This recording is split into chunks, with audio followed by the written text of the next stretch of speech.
Di Korea ada penjara yang menahan narapidana yang paling berbahaya. Dan penjara ini akan menerima sosok yang hebat. Kendaraan pengawal tahanan berhenti. Saat orang itu akan turun, semua napi membungkuk hormat, menyambut sang bos besar. Dia adalah bos geng kriminal terkenal. Dia dikenal dengan pembunuhan tangan kosongnya.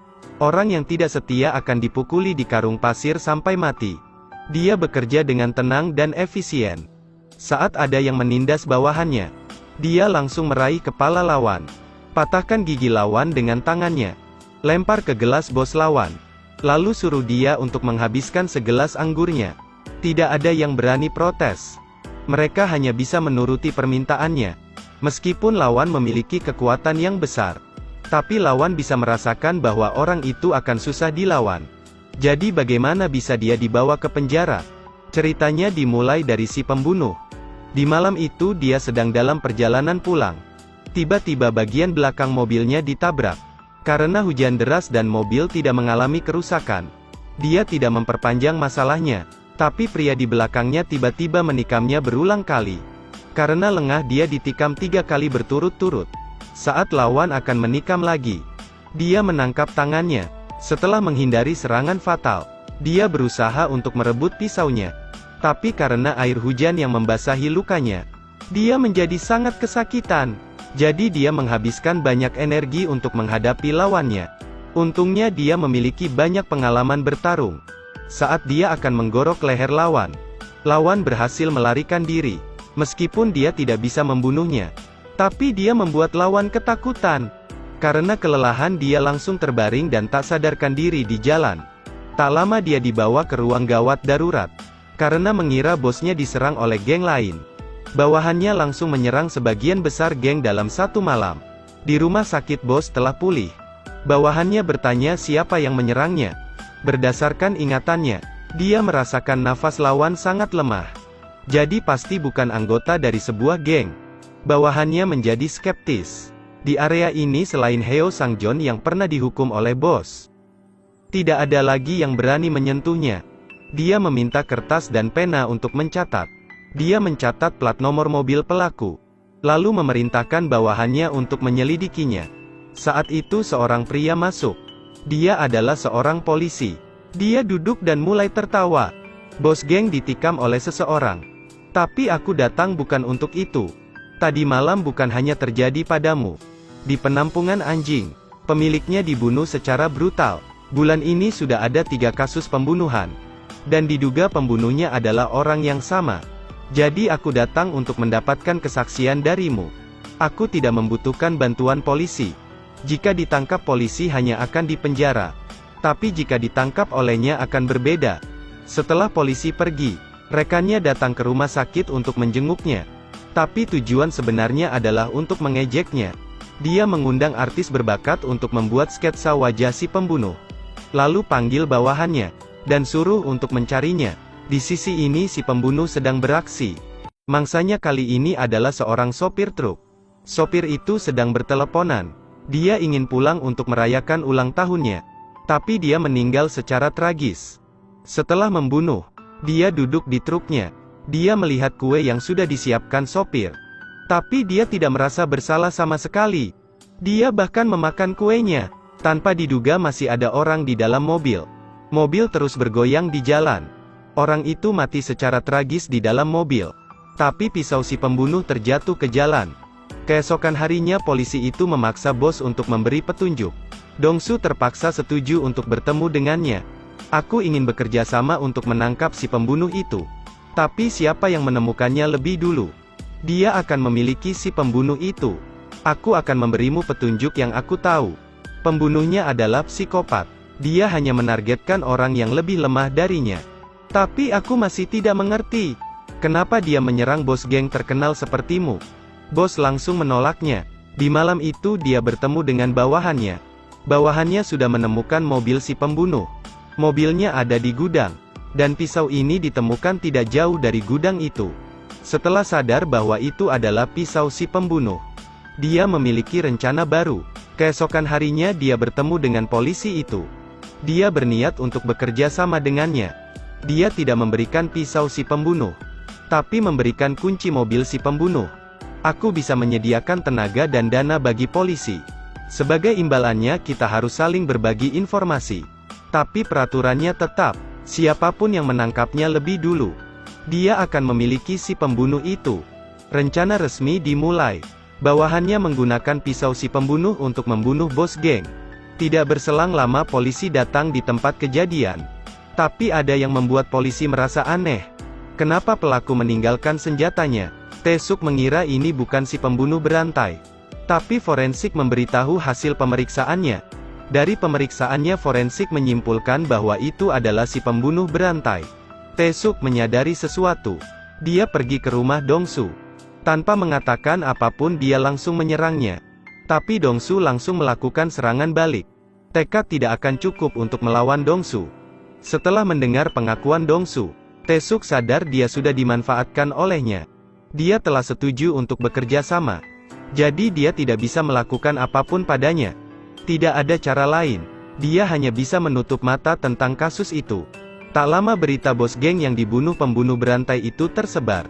Saat itu si pembunuh juga melihat beritanya. Dia tahu dia sedang dipermainkan oleh orang lain. Beberapa hari kemudian Dong-su mendatangi pemakaman bos geng yang mati. Si pembunuh diam-diam berbaur dengan kerumunan. Saat tidak ada yang memperhatikannya, dia berjalan ke arah pria di depan. Dia memberikan selembar kertas yang tertulis, "Seseorang menggunakan pisauku untuk membunuh." Dia juga melihat ke arah Dong-su. Bawahan bos geng yang mati langsung paham. Setelah pemakaman selesai, Dong-su dan Tae-suk menyelidiki mobil si pembunuh. Dan di sana mereka menemukan sidik jari di setir.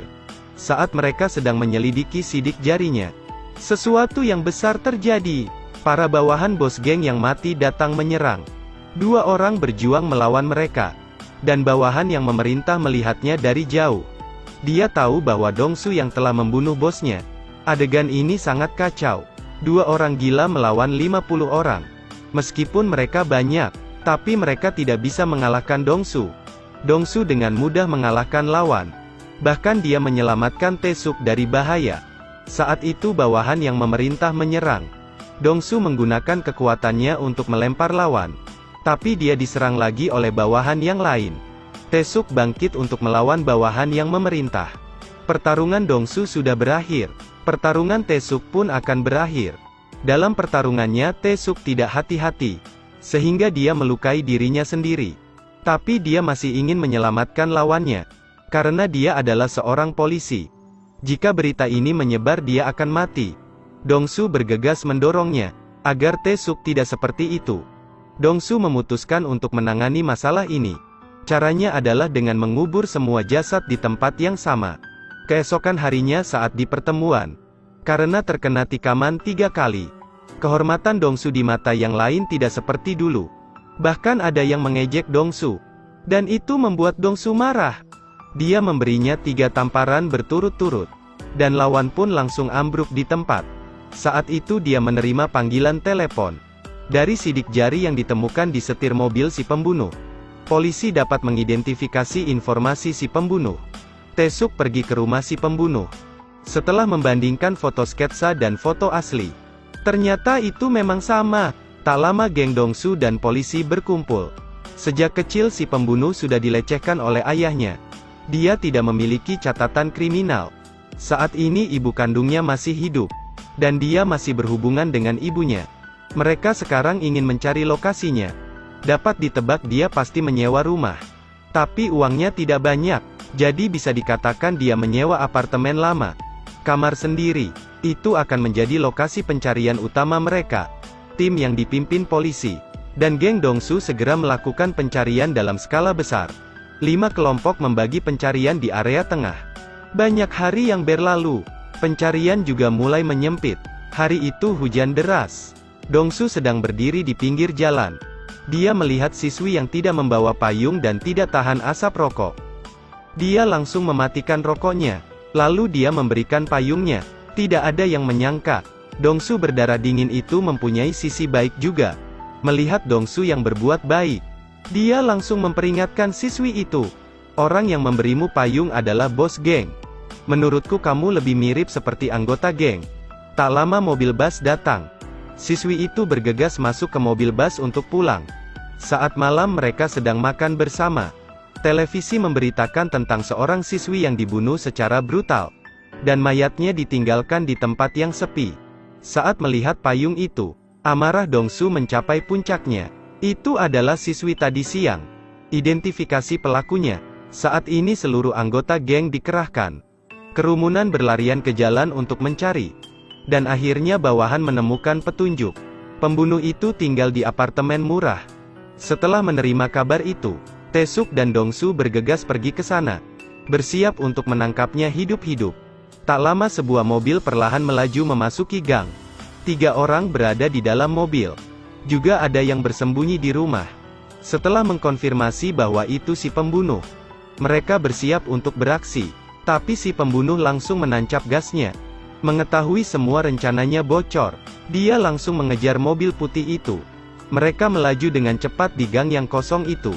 Dan saat itu mobil mereka bertabrakan hingga rusak. Tapi pada akhirnya si pembunuh itu berhasil lolos. 3 orang berpencar untuk mencari.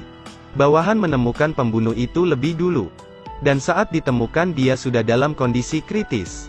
Tapi dia masih memberi petunjuknya. Dongsu mengikuti jejak darah dan masuk ke tempat karaoke. Dia melihat 2 gadis yang bernyanyi dengan ekspresi aneh. Si pembunuh sedang melakukan kejahatan di dalam toilet. Dongsu masuk ke ruangan 2 gadis aneh itu. Lalu tunjuk arah toilet. Setelah gadis itu mengangguk, dia melakukan kontak mata untuk mengidentifikasinya. Dan akhirnya dia berhasil menangkap si pembunuh itu. Dia memberikan beberapa pukulan padanya. Saat itu dia menerima panggilan telepon. Sekarang pembunuh itu miliknya. Dia mengikatnya di kursi. Lalu dia meninju wajahnya. Setelah itu dia mengambil pisau panjang. Tapi saat dia akan menebasnya, sebuah mobil menerobos masuk dan menabraknya. Taesuk membawa si pembunuh itu ke kantor polisi. Karena menurutnya si pembunuh harus dihukum secara hukum. Saat Dongsu bangun dia melihat berita bahwa dirinya dijadikan buronan. Polisi telah menemukan bisnis ilegalnya. Di sisi ini Taesuk sedang menginterogasi si pembunuh. Tanpa diduga si pembunuh telah menghapus semua sidik jarinya. Artinya polisi tidak bisa menetapkan pisau itu sebagai buktinya. Jadi dia hanya dianggap sebagai tersangka. Saat polisi sedang dalam posisi yang tidak menguntungkan, tiba-tiba Dongsu muncul di pengadilan. Dia melepas bajunya dan terlihat badannya yang penuh dengan tato. Lalu dia menunjuk lukanya. Ini semua luka yang disebabkan oleh pelaku. Pelaku memiliki luka di dada kirinya. Buka baju dan lihatlah. Itu seperti yang dikatakannya. Dia mengeluarkan selembar kertas yang dia berikan saat pemakaman. Tapi itu sudah diubah. Dia merobek 2 kata di kertasnya. Dan kalimat yang tersisa adalah, "Gunakan pisauku untuk membunuh." Buktinya sudah jelas. Dan si pembunuh dijatuhi hukuman mati. Si pembunuh hanya bisa menyerah. Dan Dongsu juga menerima hukuman ringan. Tapi tentu saja dia tidak akan membiarkan si pembunuh itu. Tak lama dia dimasukkan ke penjara. Sesampainya di sana dia melihat ke sekeliling. Hanya 1 orang yang menarik perhatiannya. Dan itu adalah si pembunuh. Dia menunjukkan senyuman kemenangan. Ternyata ini semua adalah rencananya. Sebelum masuk penjara, dia meminta agar selnya disamakan dengan si pembunuh. Saat si pembunuh sedang mandi, dia mengambil tali dan pergi ke si pembunuh. 4 mata yang saling menatap. Mengakhiri semuanya. Terima kasih sudah menonton. Ikuti terus Edelweiss Review untuk mendapatkan review film terbaru.